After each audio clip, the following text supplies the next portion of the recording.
Punishing habits is one of the most important things to do in Smash, and while adapting to a habit mid-game or even between games in a set can be very difficult, there is a habit that a lot of especially low to mid-level players have, and that habit is jumping. And in this video I plan to explain this habit to you and tell you exactly how to punish it in different situations. By the way, just before we start, I'd like to say that I make content like this weekly, so if you think you might enjoy it, consider subscribing. Jumping is a very broad term, but that's exactly it.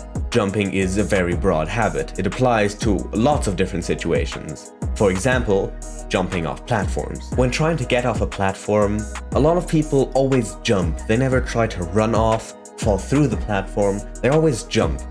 And for a character like Pokemon Trainer, which is my main, I can just up air them with Ivysaur and they die at 100. And all I have to do is wait for them to land on a platform, wait for them to try get off the platform, and then when they jump, I can up air them. And even when they're not at kill percent, it can still set up for a juggle, or I could hit them off stage for this. And I'm honestly kind of surprised that this habit really isn't talked about that much, because like 70% of people that I play against have this habit. But in other videos like Game 5 Smash's top 5 most common habits, this is never mentioned even under the jumping category. Now this one is talked about a lot, and that's jumping out of combos or jumping after the combo finishes. And to punish this, it's pretty simple. All you do is just catch their jump and send them above you or off stage or whatever. But of course sometimes your combo finisher just has too much lag, and you can't punish them. And in this case, what you could do is drop the combo towards the end or even the middle, and wait for that jump to then punish it. This is also called frame trapping, but that's another thing for a different video. Back to jumping, this one is important. Jumping in disadvantage, or rather, major disadvantage. Major disadvantage can mostly be broken down into two things: being above your opponent after getting hit by an up air, up tilt, or up smash, or being off stage.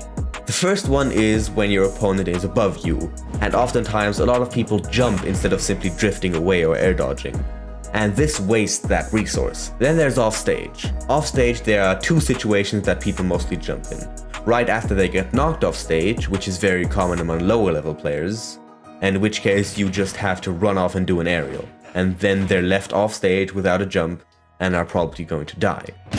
A lot of people also waste their jump off stage, meaning when they could just recover with their up B, they oftentimes use their jump, in which case you can catch this jump and again, they're left off stage without a jump. While the disadvantage state is the most common place to find this habit, sometimes it does transition into neutral. In neutral, a lot of players use jumping as their go-to movement option, if they're approaching or retreating.